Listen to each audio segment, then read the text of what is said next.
RTI Live News. Ask for right.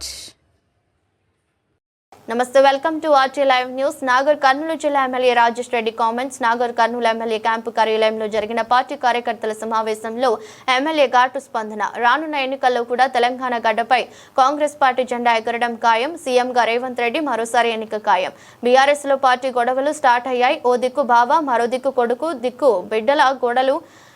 ఆ party అంతం ఖాయం. నాగర్ కర్నూలు గడ్డపై కాంగ్రెస్ మరోసారి జెండా ఎగురుతుంది. కాంగ్రెస్ పార్టీ కార్యకర్తలు ఎవరైనా బయటన పార్టీ గురించి, నేతల గురించి చులకనగా మాట్లాడితే చర్యలు తప్పవు, పద్ధతి మార్చుకోవాలని కార్యకర్తలకు హెచ్చరిక.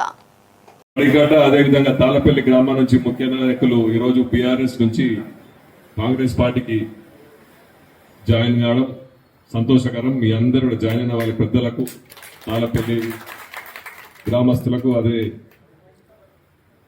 నడిగడ్డ గ్రామస్తులకు కూడా ధన్యవాదాలు చెప్తూ, మీ అందరికి తెలుసు ఎన్నో ఇబ్బందులతో 10 సంవత్సరాల తర్వాత కాంగ్రెస్ పార్టీ రావడం, కాంగ్రెస్ పార్టీ నాగర్కర్నూలు గడ్డ మీద కూడా 31 సంవత్సరాల తర్వాత రావడం, చాలా ఒక్కొక్క కార్యకర్త ఎన్నో బాధలతో ఈరోజు నాగర్ కర్నూలులో స్వేచ్ఛ తెచ్చుకున్నాం. కాంగ్రెస్ పార్టీ తెచ్చుకొని ఇందిరమ్మ రాజ్యం తెచ్చుకొని, అదేవిధంగా మేము వచ్చిన ఈ సంవత్సరం కాలంలో కేవలం మన కార్యకర్తలు గ్రామంలో అభివృద్ధి, పిల్లలకు స్కూలు, వ్యవసాయ రంగంలో మెరుగు కావాలి, అదేవిధంగా విద్యా రంగంలో మెరుగు కావాలనే తోడ్పాటుతో ఎన్నో కష్టాలు పడుతూ ఎన్నో ఫండ్స్ చేయడానికి ప్రయత్నిస్తున్నాం. ఆ విధంగా మన ముఖ్యమంత్రి గారు కూడా సానుకూలంగా స్పందించి, ఆయన జిల్లా సొంత జిల్లా కాబట్టి మనకు ఇంటిగ్రేటెడ్ స్కూల్ కానీ, జూనియర్ కాలేజ్ ఫండింగ్ కానీ, సిరిసవాడ 20 కోట్ల బ్రిడ్జ్ కానీ, టౌన్ కు 40 పైచిలకు కోట్ల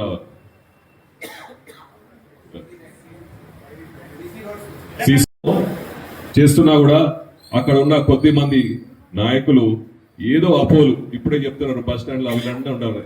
ఎవ్వరు ఎక్కడ వారు కాంగ్రెస్ పార్టీ మళ్ళీ నెక్స్ట్ టైం కూడా వస్తుంది, తప్పకుండా వస్తుంది. రేవంత్ రెడ్డి గారు ముఖ్యమంత్రి అవుతారు. ఎందుకు చెప్తున్నా అంటే, ఆ పార్టీలో ఇప్పుడే ఫ్యామిలీ గొడవలు స్టార్ట్ అయినాయి. ఒక దిక్కు చెల్లెలు, ఒక దిక్కు బావ, ఒక దిక్కు కొడుకు. ప్లస్ ఇటువంటి ప్రాబ్లం ఉన్న ఏ పార్టీ కూడా ఎప్పుడు చాలా నిలవదు. కాబట్టి తప్పకుండా రేవంత్ రెడ్డి గారు ముఖ్యమంత్రి మరోసారి అవుతాడు. మళ్ళీ కాంగ్రెస్ పార్టీ వస్తుంది. నార్కల్ గడ్డ మీద కాంగ్రెస్ పార్టీ జెండానే ఎగిరేస్తాం.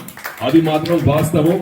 మీరు ఆలోచించండి, ఏ యాంగిల్కి వెళ్ళి ఆలోచించినా ఏ పార్టీ కూడా నాగర్ కర్నూలు గడ్డ మీద మళ్ళీసారి రాదు, కాంగ్రెస్ పార్టీ వస్తుందని మళ్ళీ మీ అందరు మనవి చేసుకుంటూ, మేము వచ్చిందే ఇప్పుడే భాస్కర్ రెడ్డి చెప్పిండు, మేము రైతులకు పనిచేయడానికి రాజకీయాలు వచ్చినాం.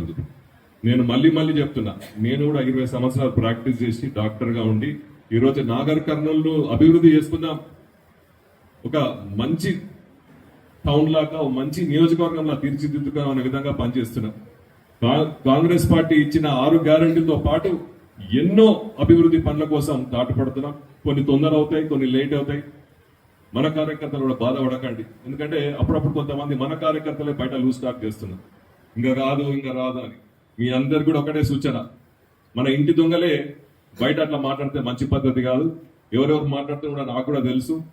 నేను కఠినంగా అవుతే నా అంత అంటే ఇంత అందరితో ఫ్రెండ్లీగా ఉండేవాడిని.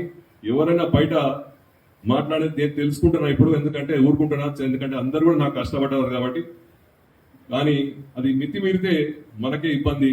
కాబట్టి కఠిన చర్యలు తీసుకుంటా. మీరైనా లూజ్ టాక్ చేసి బయట తప్పుడు మాటలు మాట్లాడి ప్రభుత్వం గురించి అయినా కానీ, సీఎం గారి గురించి అయినా కానీ, మా గురించి అయినా కానీ, మన ప్రభుత్వం గురించి అయినా కానీ తప్పుడు మాటలు మాట్లాడతాం సహించేది లేదని ఈ వేదిక గురించి తెలియజేస్తూ, తప్పకుండా మీరు వచ్చినందుకు మీకు ధన్యవాదాలు చెప్తూ, హృదయపూర్వక ధన్యవాదాలు చెప్తూ, ఎటువంటి సమస్యలున్నా తప్పకుండా మీ గ్రామానికి సంబంధించి ఎటువంటి డెవలప్మెంట్ ఉన్నా తప్పకుండా మనం అందరం కలిసి పనిచేసుకుందాం.